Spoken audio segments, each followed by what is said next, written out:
All right, so everybody, what we're going to be working on right now is this y equals 2 to the power of x. So we just finished up with our quadratics, all right? The range is all y values greater than or equal to a -2, and the domain was all real numbers. Now we're going to go over to this exponential function. So if you guys would please, use your graphing calculator, hit y equals, okay, and do 2 to the power of x. And let's take a look at this graph right here. Take a look at that graph.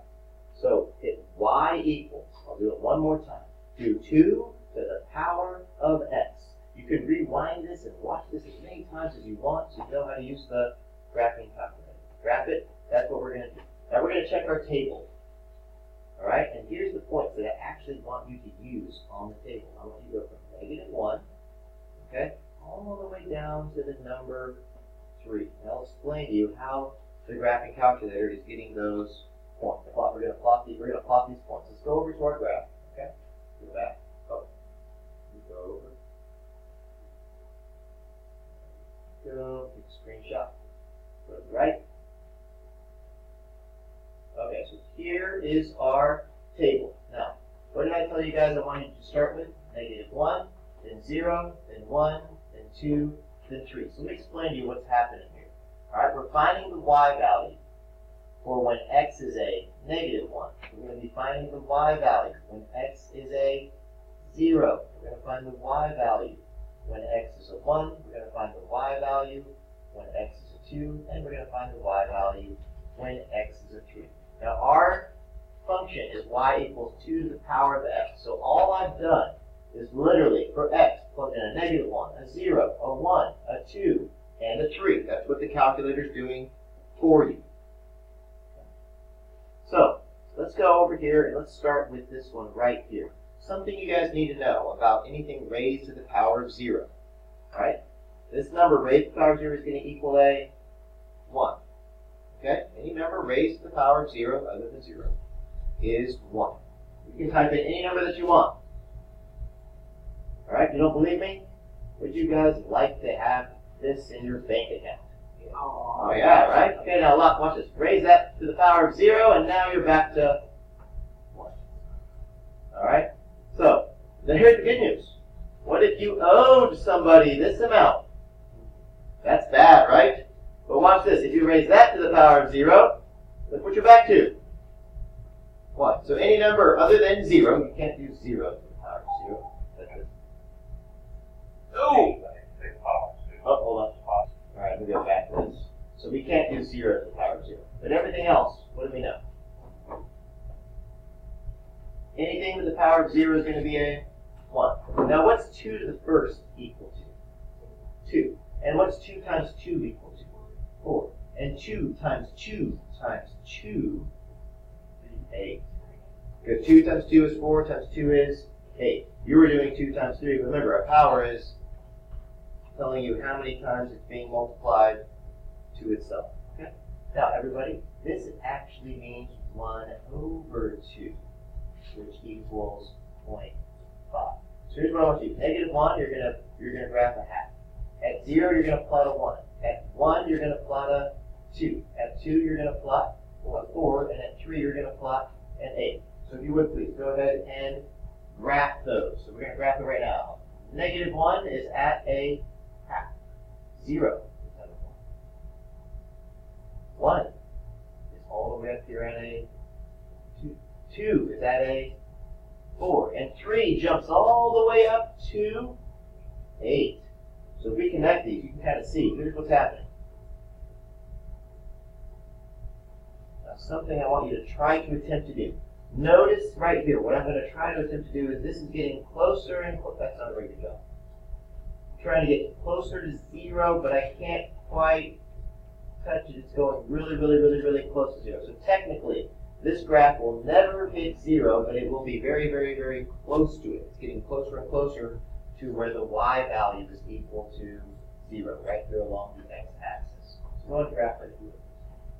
All right, now we're going to be talking about the domain and the range. By the way, this function, we go back a couple ones right here.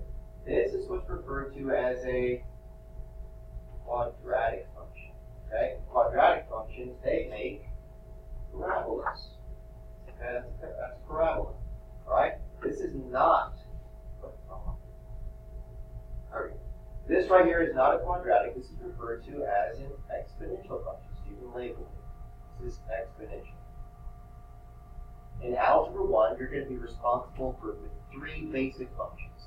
Linear functions, quadratic functions, and exponential functions. So those are going to be the functions that you're responsible for. So, something you need to know about all exponential functions, right here. The domain. Where is this arrow going towards? It's going towards negative infinity. And even though it's not going to the right very, very, very, very fast, is it still technically going to the right? Yes. So that means your domain is still going towards positive infinity, which means your domain is still going to be all real numbers. And so here's how you could write it without having to write all real numbers. You say x is simply an element of the real number system. What does the little e stand for? No, little e, element. X is an element of the real number system. Yes, together it stands for all real numbers, but the little e represents element. Now the range. Can you guys see how the range that this graph is not going to negative infinity, even though it is going up towards positive infinity? Is it going all the way down to negative infinity? No. It's getting really, really, really, really, really, really close to what value along the x-axis? At what? 0 is right. So right now, your y values are not equal to, but all my y values are just greater than 0. That's how you write it. Y is greater than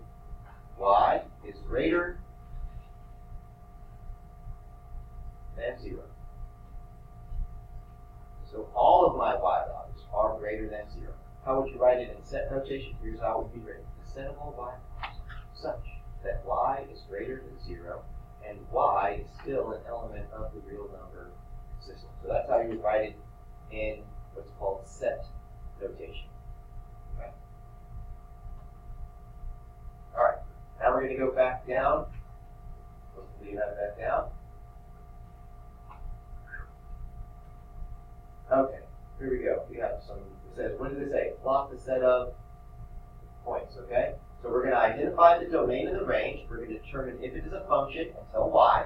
And we're going to plot the set of points first. So let's go ahead and plot these points. Right there. We go. So I'm going to start right here. I'm going to start at 3, 0.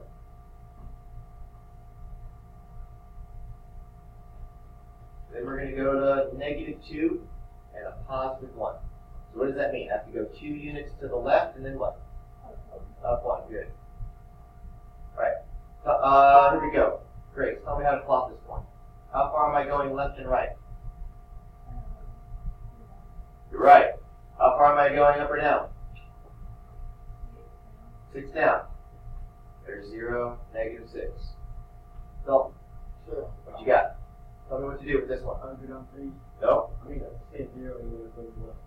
Go left 3, and then I go up or down 0. I go up or down 0.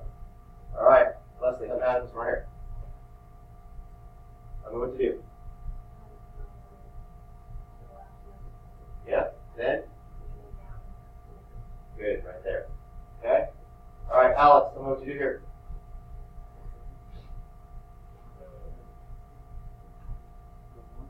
Okay, what do I do here? Yeah, so that means I go left to right 0. Then what does the 1 say?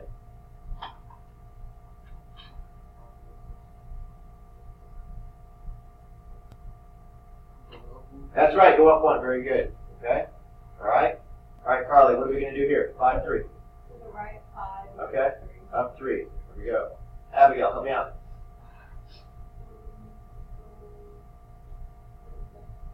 No, this one right here. Sorry. Yeah. Up 6. Very good. Now, by the way, where did I always start from? When I was starting the plot, where do I always start from? Yes, 0, 0, which is the middle, origin. That's the origin. So every single time I did this, if you watch it, what did I always do before I did? I didn't just have my point randomly over here. I always went right there. And then you asked me, where do I go? You either go to the left or you go to the right. Then you go up or you go So if you always start with what? Left to right, which is your x values. Remember, your x values always run left and right. And your y values always go up or down. Okay, that's important. You have to know that. Okay? So right now, what we're going to do is I'm going to highlight just the domain. Everybody, just the domain. Boom, boom, boom, boom, boom, boom, boom, boom. Those are my numbers that are in the domain. So let's look at them from left to right. We're gonna do the set of numbers. How far left is this one on the x-axis? That's at a -4. So -4, comma. Right here we're at a -3. Right here we're at a -2. Right here, where are we both at? We're both at a 0. We're at a 0. We're at 0 here and 0 here. We're looking at the x values. So right now, everybody, when we're doing the domain, here's what I want you to be thinking about. We're going from what? Left to right. We're not going up and down. We're just going left to right. So what is my x value right here? Not my y value. What's my x value? Between a 2 and a 4? 3. What's my x value right here? It's still at a 3. Okay. So here's where you guys are getting confused. It's okay. What I'm asking for is just my x value because it's asking for the domain. Okay? Don't worry about the y values. Just look at the x values. What is my, not my y value, what's my x value 5. right there? 5. Very good. Now, did you guys notice that we have numbers that are repeating right here? We have a 0 and a 0. How many times did I list it in the domain? Once. I have a 3 here and I have a 3 there, but I only listed it once. Okay? So automatically, does this pass the vertical line test? No. No. It does not pass the vertical line test. I would appreciate it if people would stop putting away and finish this problem with me. This is not a function. This is considered to be a discrete relation. The word discrete means you're dealing with just dots, ordered pairs. Okay? It's not continuous. This graph over here is considered to be continuous because it keeps going. All right? I mean, well, I know it stops there. Okay? But I'm talking about this line and that line. Okay? But if you're just graphing ordered pairs, it's considered to be discrete. Now we're just going to look at the range and only the range. I'm going to highlight everything in red. These numbers right here represent your range. If you see a number more than once, you don't have to repeat it.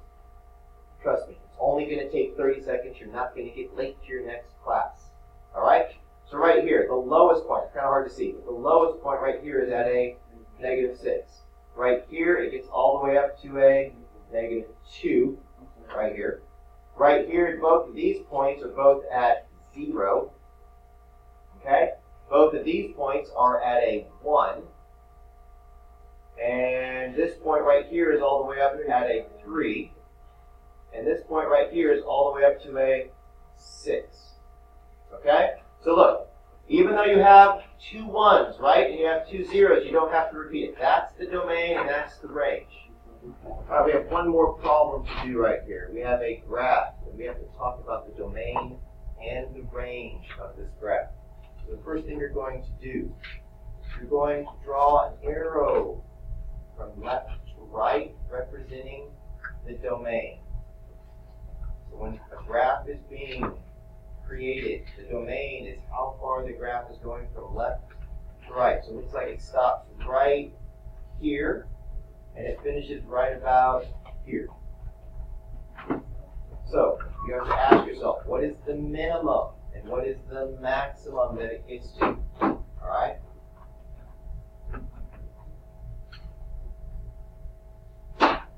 The greatest that the number gets to is at a 7, but you'll notice there's an open circle, so it's not equal to a 7. Over here, the least that the graph gets to is a -8. But there's a dot that's closed in. That means it's equal to it, includes the number. So your domain is this. The set of all x values such that x is less than a 7, but greater than or equal to a -8. Next thing we're going to talk about is the range. The range is how high, how low the graph gets. So, if you're wondering what that ridiculous laughing sound is in the background, it's not one of my students.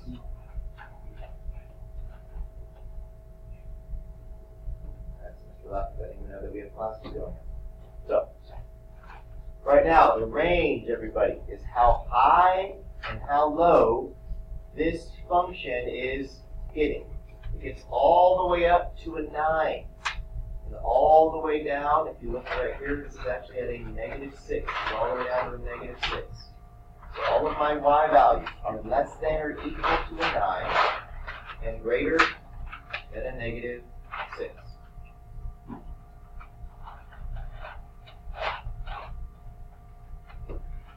Why is that the equal to? Because this right here, this point is actually being plotted. While this point right here is technically not being plotted, it's letting us know it's getting close to a -6, but not quite reaching. So that's your domain and that's your range. Okay? What you're going to want to do on your own now. These are, I'm going to zoom out so you guys can see. These are the star practice questions that you're going to need to attempt to see if you are knowledgeable about domain and range. Make sure you do these 4 questions tonight.